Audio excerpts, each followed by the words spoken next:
Hello everyone, good morning. मैं Jay, welcome to hard study point. आज के इस वीडियो में 24 अगस्त को जो पेट संपन्न हुआ, पहले शिफ्ट के सारे क्वेश्चन देखेंगे, जो कि सारे क्वेश्चन सीरीज ए से लिए गए हैं। ठीक है, सीरीज ए का जो 8 सेट होता है तो लिया गया। तो पहला क्वेश्चन जो था, पहला क्वेश्चन इसमें से क्या है? पहला क्वेश्चन इसमें है कि भारत के शासन करने के लिए दिए गए शासकों का काल क्रमानुसार सही क्रम में बिठा लिया। ठीक है, तो फर्स्ट कौन थे? इल्तुतमिश थे। सेकंड थे अलाउद्दीन खिलजी। थर्ड थे शेर शाह सूरी। और फोर्थ कौन थे? अकबर थे। तो इसमें जो सही हो जाएगा 4312। ठीक है, 4312 कौन सा है? बी आंसर सही हो जाएगा। उसके बाद नेक्स्ट क्या है? नेक्स्ट ये है कि कौन से संत शिवाजी के समकालिक थे? तो ये थे तुकाराम। ठीक है, नेक्स्ट कौन सा है? बंगाल के प्रथम गवर्नर जनरल कौन थे? लॉर्ड वॉरेन हेस्टिंग्स सही हो जाएगा। चरक संहिता से संबंधित है। चरक संहिता पहली चिकित्सा से संबंधित शास्त्र तो चिकित्सा से संबंधित है। फोर्थ, नेक्स्ट फिफ्थ कौन सा हो जाएगा? फिफ्थ इसमें भी जोड़ा लगाना हुआ है कि कौन सा सही जोड़ा नहीं है। ठीक है, तो कलिंग का जो युद्ध हुआ था 261 में, सही है बिल्कुल। शक संवत की स्थापना शुरुआत कब हुई थी? 78 ईस्वी में हुई थी। ठीक है, मुस्लिम युग की शुरुआत कब हुई थी? 612 में हुई थी।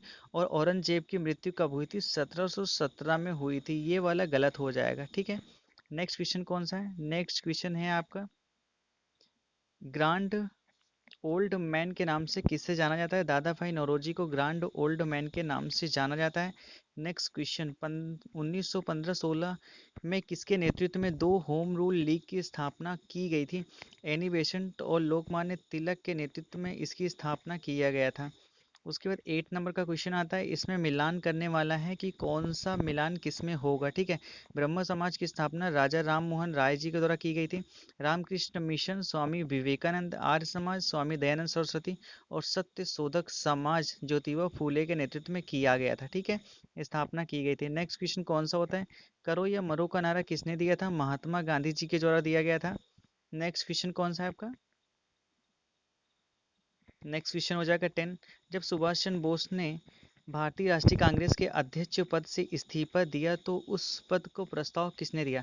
तो यहाँ पे आप देखेंगे कि जब सुभाष चंद्र बोस ने दूसरी बार अध्यक्ष चुने गए थे निर्विरोध, तो महात्मा गांधी ने इसका अपने इनके विरोध में पटाभी सीतारमैया को चुनाव लड़ाया था। ठीक है, लेकिन जिसकी वजह से और सुभाष चंद्र बोस विजयी हुए थे, तो इसमें महात्मा गांधी जी ने बोला था कि ये जीत पट्टाभी सीतारमैया की नहीं है, ये मेरी खुद की जीत हार है।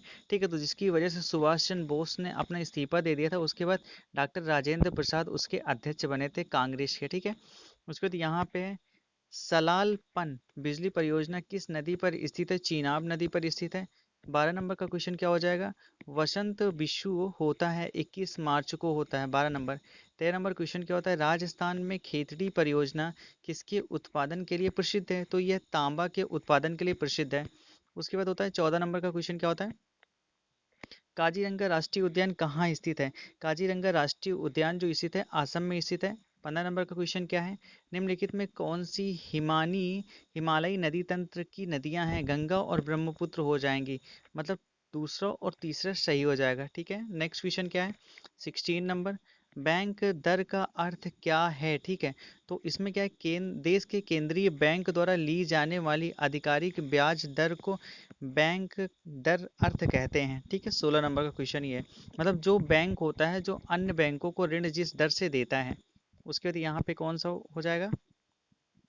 17 नंबर का क्वेश्चन हो जाएगा कि यदि आरबीआई नगद कोषानुपात को घटा दे तो साख सर्जन पर क्या असर पड़ेगा? तो इसमें क्या हो जाएगा? बढ़ जाएगा। मतलब कि ये होता है कि जो आरबीआई जो बैंकों को पैसा देता है ऋण पे, ठीक है, उसकी बात की जा रही है। तो यहाँ पे है, इनमें से किस प्रकार की अर्थव्यवस्था में संसाधनों पर निजी अधिकार होते हैं और आर्थिक गतिविधियों का मुख्य उद्देश्य लाभ अर्जित करना होता है? तो ये पूंजीवादी होगा, जैसा कि अमेरिका में सिस्टम चलता है। ठीक है, यहाँ पे क्वेश्चन है, 100 रुपए के नोट किसके द्वारा हस्ताक्षरित होते हैं? तो आरबीआई गवर्नर, मतलब 1 रुपए के जो नोट होते हैं उस पर वित्त सचिव का हस्ताक्षर होता है। उसके ऊपर के जितने भी नोट्स होते हैं उसमें आरबीआई के गवर्नर का सिग्नेचर्स होता है। ठीक है, यहाँ पे फेमा का फुल फॉर्म पूछा गया है, फुल फॉर्म ऑफ फेमा, तो यहाँ पे हो जाएगा फॉरेन एक्सचेंज मैनेजमेंट एक्ट। ठीक है, 21 का क्या हो जाएगा? 21 का हो जाएगा, इसमें है भारत के संविधान में जन स्वास्थ्य एवं स्वच्छता किसमें शामिल है? तो ये राज्य सूची में शामिल है। यहाँ पे आप देखेंगे कि कोविड टाइम पे राज्य सरकार ने बहुत इसे विवादित भी हुआ था कि इसमें समवर्ती सूची में शामिल किया जाए, जिससे कि केंद्र का भी सहयोग राज्य को मिल सके स्वास्थ्य के खर्च को देखते हुए। ठीक है, भारत में पंचायती राज्य व्यवस्था इसके अंतर्गत रखी गई थी। तो जो भारत में पंचायती राज्य व्यवस्था रखी गई है, राज्य नीति के निर्देशक तत्व में रखी गई है। 23 यहाँ से देख लेंगे। 23 में ये है कि शिक्षा का अधिकार मौलिक अधिकार है जो किससे संबंधित है? तो यह शिक्षा का अधिकार मौलिक अधिकार है, 21A से संबंधित है। 24 नंबर में क्या हो जाएगा? इन निम्नलिखित में से किसमें संविधान सभा में उद्देश्य प्रस्ताव रखा था? तो जवाहरलाल नेहरू जी के द्वारा संविधान सभा में उद्देश्य प्रस्ताव रखा गया था।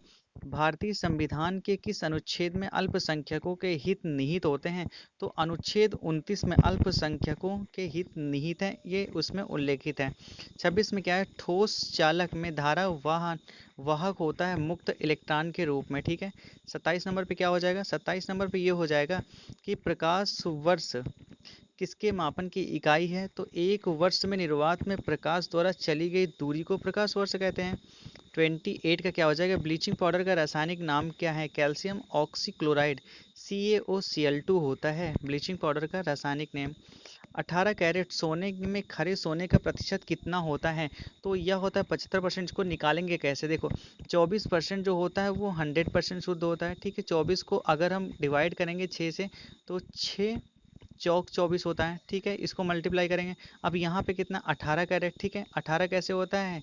6 इंटू 3 होता है। ठीक है, तो अगर इसको 4 से डिवाइड करेंगे तो 25 आता है। 4 को 100 में डिवाइड करेंगे 25 आ जाएगा। अब 25 इंटू 3 करेंगे तो कितना हो जाएगा? 75। तो 75% ये शुद्ध होगा, है ना? तो ये वाला आंसर। संतरे में बहुतायत में पाया जाता है विटामिन सी, मतलब खट्टे फलों में विटामिन सी पाया जाता है, तो यहाँ पे ये वाला आंसर सही हो जाएगा। यहाँ पे इसको सॉल्व कैसे करेंगे? तो इसको सॉल्व करेंगे पहले तो रूट से बाहर निकालेंगे। अब जब रूट से बाहर निकालेंगे तो यहाँ पे तो x हो जाएगा। ठीक है, नीचे रूट से बाहर निकालेंगे तो ये 14 हो जाएगा, इक्वल टू कितना है? 72 बटे 56 है। 14 चौको 56 हो जाएगा, 14 एक अन्नम 14, 4 एक अन्नम 4 हो जाएगा, 32 4 8 चौक 32 18 हो जाएगा। यहाँ से रूट हटेगा, इधर स्क्वायर लग जाएगा, 18 18 में 324। सी वाला आंसर जो हो जाएगा सही हो जाएगा। 32 यहाँ पे देखेंगे। 32 यहाँ पे एक क्वेश्चन ये है मैथ का। तो जो मैथ के कम सॉल्विंग वाले क्वेश्चन होगा उसको सॉल्व करेंगे, और जो बहुत ज़्यादा सॉल्विंग का होगा उसको नहीं सॉल्व करेंगे, सिर्फ ऑप्शन से क्लियर करेंगे क्योंकि वीडियो बहुत ज़्यादा लंबा हो जाएगा। यहाँ पे देख रहे हैं तो फर्स्ट है ए क्यूब है और सेकंड है बी क्यूब है। ठीक है, ए प्लस बी, और नीचे क्या लिखा हुआ है? A square plus A B, sorry, A square plus B square minus A B लिखा हुआ है। ठीक है, तो अगर यहाँ पे देखेंगे तो सीधा एक फार्मूले पे रखा गया है, वो फार्मूला कौन सा है? तो फार्मूला है ए क्यूब प्लस बी क्यूब। तो इसमें होता है ए प्लस बी। ठीक है, दूसरे में क्या हो जाएगा? दूसरे में हो जाएगा, क्या हो जाएगा? A square plus B square minus A B. ठीक है, और नीचे क्या है? नीचे ये दिया हुआ है A square plus B square और माइनस ए बी, तो ये कट जाएगा। ठीक है, जब ये कट जाएगा तो क्या बचेगा? ए प्लस बी में क्या हो जाएगा? 885 प्लस 115, टोटल कितना हो जाएगा? 1000 हो जाएगा। तो इसका जो आंसर हो जाएगा दैट इज 1000, डी वाला सही हो जाएगा। ठीक है, उसके बाद यहाँ पे है √3, ये वाले क्वेश्चन का परमेयीकरण करेंगे। ठीक है, तो यहाँ पे हो जाएगा 4 माइनस कितना हो जाएगा? यहाँ पे जो हो जाएगा 4 माइनस 15। ठीक है, नेक्स्ट क्वेश्चन क्या है? नेक्स्ट क्वेश्चन है टीवी सेट का मूल्य 30% घटाने पर उसकी बिक्री 20% बढ़ गई, दुकानदार की आय पर उसका क्या प्रभाव पड़ा? तो 16%, मतलब 16% घटेगी। नेक्स्ट क्या होता है? नेक्स्ट यहाँ पे है 4 खिलाड़ियों की औसत 18.5 वर्ष है, अगर कोच की उम्र भी उसमें शामिल की जाए तो औसत 20% बढ़ जाती है, तो कोच की जो उम्र होगी कितनी हो जाएगी? तो पहले तो इसको 4 से मल्टीप्लाई कर लेंगे। जब 4 से मल्टीप्लाई कर लेंगे तो कितना हो जाएगा? 74 आ जाएगा, 74.4 आएगा। ये 4 लोगों का वेट का योग है। इसमें अगर कोच का भी वेट अगर हम जोड़ लेते हैं, इसके एवरेज में कितना? एवरेज में हम 20% बढ़ा लेते हैं। ठीक है, तो 20% जब इसको निकालेंगे उसके बाद इसमें ऐड करके 5 से डिवाइड कर देंगे, उसके बाद जो एज आ जाएगी वो 37 आ जाएगी। नेक्स्ट क्या है? नेक्स्ट है एकल का विलोम क्या होता है? तो बहुल होता है। दर्प का विलोम क्या होता है? तो दर्प का विलोम होता है मद, घमंड, दंभ, अहंकार, गर्व और अभिमान। तो यहाँ पे अहंकार है तो ये वाला सही हो जाएगा। मन को हरने वाला वाक्य के लिए होता है मनोहर। नेक्स्ट क्वेश्चन, गागर में सागर भरना मुहावरे का अर्थ है थोड़े में बहुत कुछ कहना। ठीक है, शुद्ध वर्तनी महत्वाकांक्षा, ए वाला सही हो जाएगा। इंग्लिश का क्वेश्चन है, इसको हम रीड नहीं करेंगे, टाइम बहुत ज़्यादा जाएगा, सीधा क्वेश्चन आंसर की सीरीज में आते हैं। ठीक है, तो पहला क्वेश्चन क्या है? इंग्लिश का पहला क्वेश्चन है a many sided personality means, मतलब कि जो पंडित जवाहरलाल नेहरू थे वो बहुत चीज़ों को लेकर के साथ चलते थे, बच्चों को भी, समाज को भी, और जो समाज के जो आंदोलन थे उनको भी। ठीक है, तो यहाँ पे आ पर्सन हैविंग वेरिएंट इंटरेस्टेड, मतलब बहुत सारी चीज़ों में अपनी इंटरेस्ट को रखते थे। पंडित नेहरू इंजॉय करते थे क्या? Doing all these and much more, वो बहुत सारी चीज़ों को इंजॉय करते थे। ठीक है, उसके बाद यहाँ पे है which of the following statements reflects Pandit Nehru point of view. ठीक है, तो इसका क्या आंसर हो जाना है? कौन सा है इसका आंसर? हो जाना है सी वाला, science and humanism are equally important, मतलब जो पंडित जवाहरलाल नेहरू थे वो विज्ञान और मानवतावादी को ही, दोनों को इक्वल मानते थे। ठीक है, नेक्स्ट क्या है? सिनोनिम्स है क्या? फेमस, फेमस क्या होता है? पॉपुलर, पॉपुलर को फेमस बोलते हैं। ठीक है, बहुत ज़्यादा पॉपुलर फेमस है तो क्या बोलते हैं? बहुत ज़्यादा प्रसिद्ध है तो पॉपुलर होगा उसका पर्यायवाची। ठीक है, नेक्स्ट है ट्रांसपेरेंट। ट्रांसपेरेंट का जो होगा क्या होता है? स्पष्ट होता है, तो इसका जो विलोम हो जाएगा, क्योंकि यहाँ पे एंटोनिम्स है, विलोम है तो ओपेक हो जाएगा। ठीक है, ये वाला सी सही हो जाएगा। नेक्स्ट क्या है? दिए गए विकल्पों में से संबंधित शब्द का चयन कीजिए। अब जो पक्षी है, पक्षी विज्ञान में पक्षी का अध्ययन होता है। नृविज्ञान, यहाँ पे इंग्लिश का देखेंगे तो ज़्यादा ही क्लियर होगा। कुछ क्या लिखा हुआ है यहाँ पे? एंथ्रोपोलॉजी। ठीक है, एंथ्रोपोलॉजी, तो इसमें मानव का अध्ययन किया था, सी वाला सही हो जाएगा, दैट इज। उसके बाद क्या है? 47 में है कि इनमें से कौन सा बाकी से भिन्न है? तो यहाँ पे देखेंगे दही, मक्खन, पनीर, दूध वाले प्रोडक्ट हैं, तेल अलग है तो सी सही हो जाएगा। नेक्स्ट क्या है? यहाँ पे रीजनिंग का एक क्वेश्चन दिया हुआ है। रीजनिंग का यहाँ पे देखेंगे क्या हो रहा है। तो पी से क्यों हो रहा है +1 हो रहा है, आर से क्यों हो रहा है तो -1 हो रहा है, ओ से पी हो रहा है तो +1 हो रहा है, उसके बाद डी से सी हो रहा है तो -1 हो रहा है, फिर उसके बाद यू से वी हो रहा है +1 हो रहा है, टी से वी हो रहा है। ठीक है, टी से वी हो रहा है तो क्या हो रहा है? +2 हो रहा है। ठीक है, तो मतलब कि +1 -1 +1 -1 ये सीरीज चल रही है, तो यहाँ पे इसको करने पर ये वाला आंसर सही हो जाएगा। ठीक है, +1 -1 +1 -1 फिर +1 -1, उसके बाद +2 और फिर +1 -1 +1 -1, ये वाली सीरीज चल रही है। ठीक है, अब यहाँ पे एक रीजनिंग का और क्वेश्चन है रिलेशनशिप से। रीता की ओर इशारा करते हुए निखिल कहता है, मतलब यहाँ पास कहीं निखिल है। ठीक है, और ये रीता है, रीता की ओर इशारा करते हुए कहता है कि मैं उसकी माँ, मतलब इसकी माँ के पुत्र, इसके पुत्र, ठीक है, का इकलौता पुत्र हूँ, मतलब यहाँ पे है निखिल। तो अभी हो जाएगा, तो रीता के साथ कैसे संबंधित? रीता इसकी बुआ हो जाएगी। ठीक है, तो यहाँ पे जो आंसर सही होगा ए सही हो जाएगा। नेक्स्ट क्वेश्चन क्या है? यदि वर्ष, किसी वर्ष में 25 अगस्त को गुरुवार है तो उसी महीने में सोमवार की संख्या कितनी होगी? अब जो 1 2 3 तारीख को जो दिन आते हैं वो उस महीने के 5 बार आते हैं, तो यहाँ पे सोमवार की संख्या 5 हो जाएगी, इसको निकाल लीजिएगा आप। ठीक है, उसके बाद क्या है? उसके बाद ये है कि निम्न में से किस शहर में लाइट हाउस परियोजना, कौन सा है? 51 है। ठीक है, निम्न में से किस शहर में लाइट हाउस परियोजना का क्रियान्वयन नहीं हुआ है? टोटल 6 राज्यों में हुआ है। कौन से? रांची, अगरतला, लखनऊ, इंदौर, राजकोट, चेन्नई। ठीक है, तो अगरतला है, चेन्नई है, रांची है, पटना है, जहाँ पे नहीं हुआ है। नेक्स्ट क्वेश्चन, कौन सी भारतीय दूरसंचार कंपनी विश्व की 5वीं सबसे मजबूत ब्रांड बन गई है? रिलायंस जियो बन गई है। बोल्ट, जो कि बांसों की जागरूकता से संबंधित है, तो ये राजस्थान में परियोजना चालू की गई थी। ठीक है, उसके बाद यहाँ पे संयुक्त राष्ट्र की कोवैक्स योजना के अंतर्गत कोविड-19 की मुफ्त वैक्सीन पाने वाला पहला देश कौन सा बन गया है? घाना बना है। ठीक है, नेक्स्ट क्वेश्चन कौन है सा है, तो नेक्स्ट क्वेश्चन यहाँ पे है, अंतरिक्ष में जाने वाली भारतीय मूल की दूसरी अमेरिकी महिला अंतरिक्ष यात्री कौन सी हो गई है?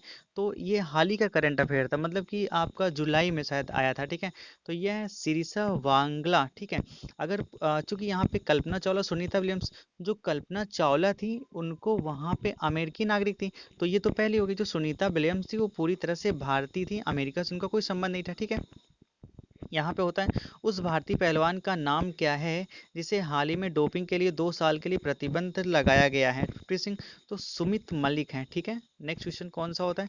57, भारत का वह कौन सा प्रथम राज्य है जहाँ end to end e cabinet प्रणाली लागू की गई है? तो हिमाचल प्रदेश में लागू की गई है एंड टू एंड प्रणाली। नेक्स्ट क्वेश्चन कौन सा होता है?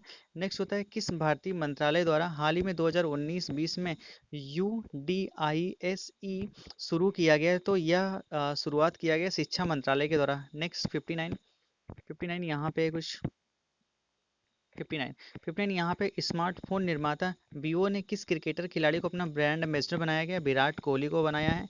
नेक्स्ट क्या है? आर्टिफिशियल इंटेलिजेंस आधारित पोर्टल सपेस, ठीक है, सुपोज भारत में किस न्यायालय के लिए शुरू किया गया है? तो सर्वोच्च न्यायालय, सुप्रीम कोर्ट के लिए शुरू किया गया है।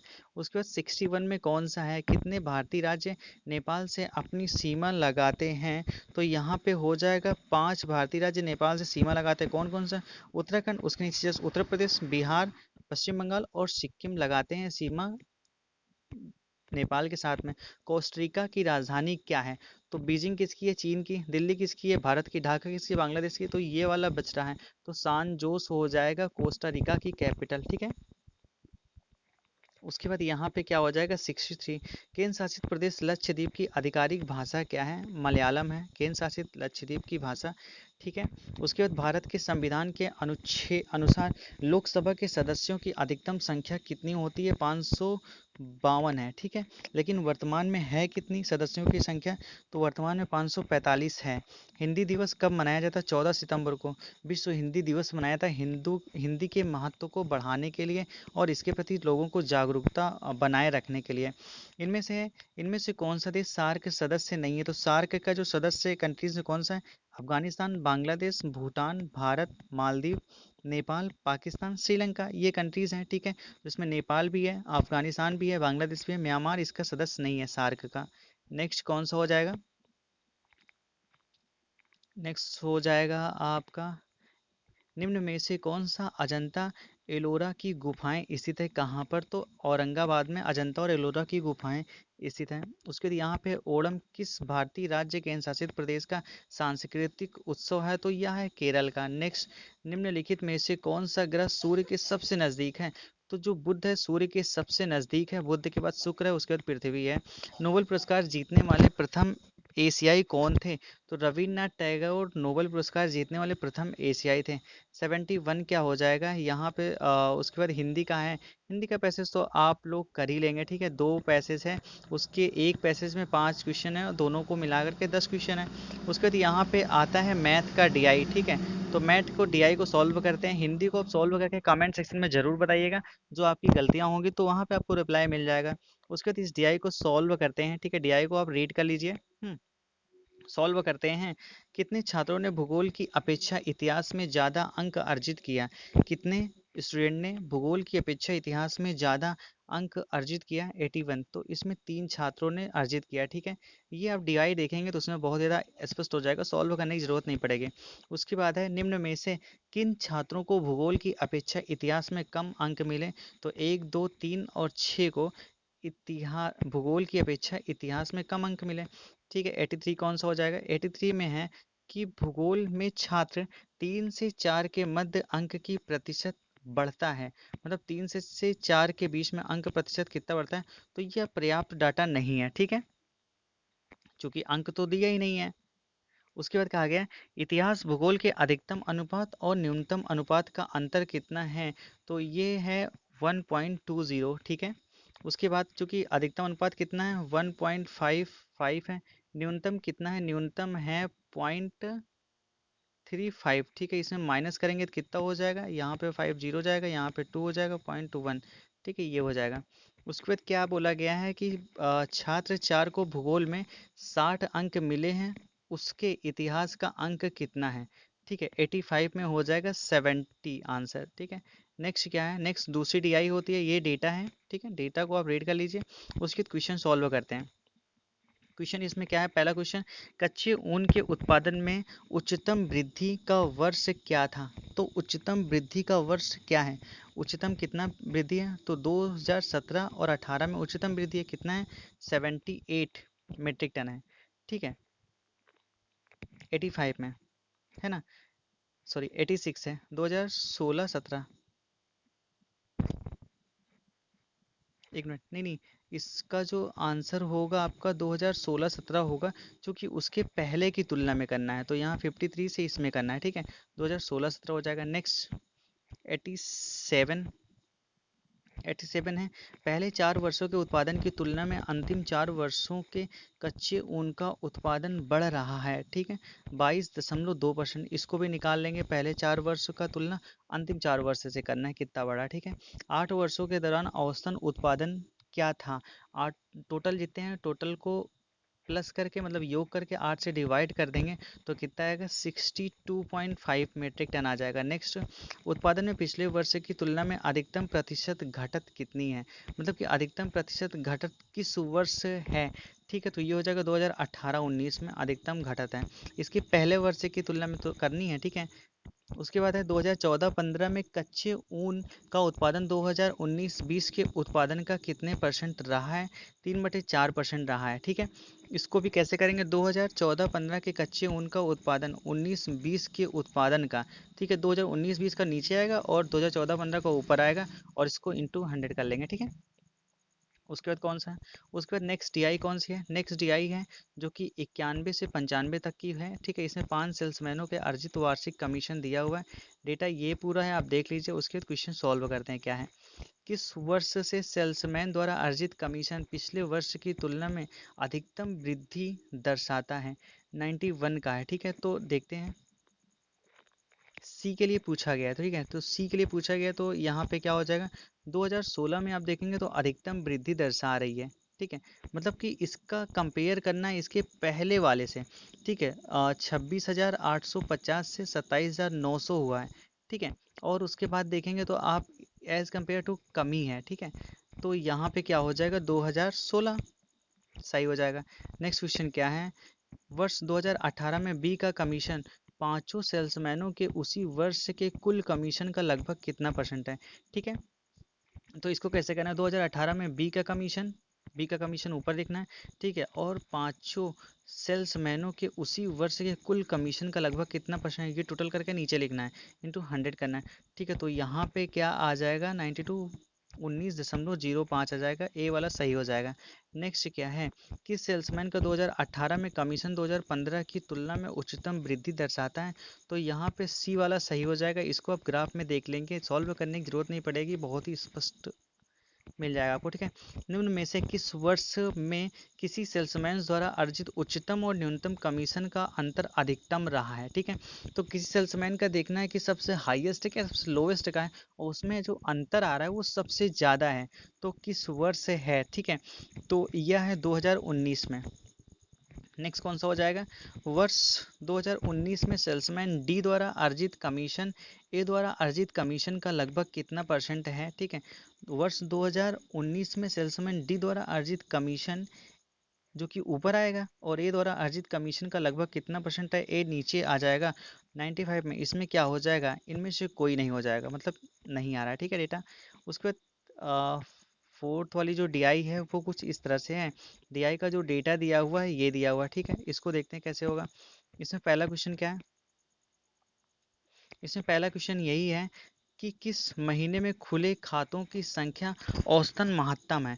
ठीक है, तो यहाँ पे सभी जितने खाते हैं इनको यहाँ पे काउंट कर लेंगे, योग कर लेंगे, तो किस में सबसे ज़्यादा है?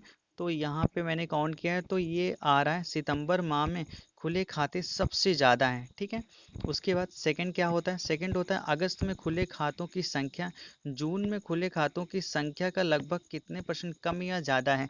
तो क्या करना है, अगस्त में खुले खातों की संख्या जून में खुले खातों, इसमें घटा करके अगर प्लस ज़्यादा आ रहा है तो ऊपर लिखेंगे, ठीक है, ज़्यादा लिखेंगे, और जितना माइनस हो रहा है तो जितना कम हो रहा है वो लिखेंगे, और बटे जून का नीचे लिखेंगे, इंटू 100 करेंगे, तो यहाँ पे हो जाएगा 35.5%, ठीक है।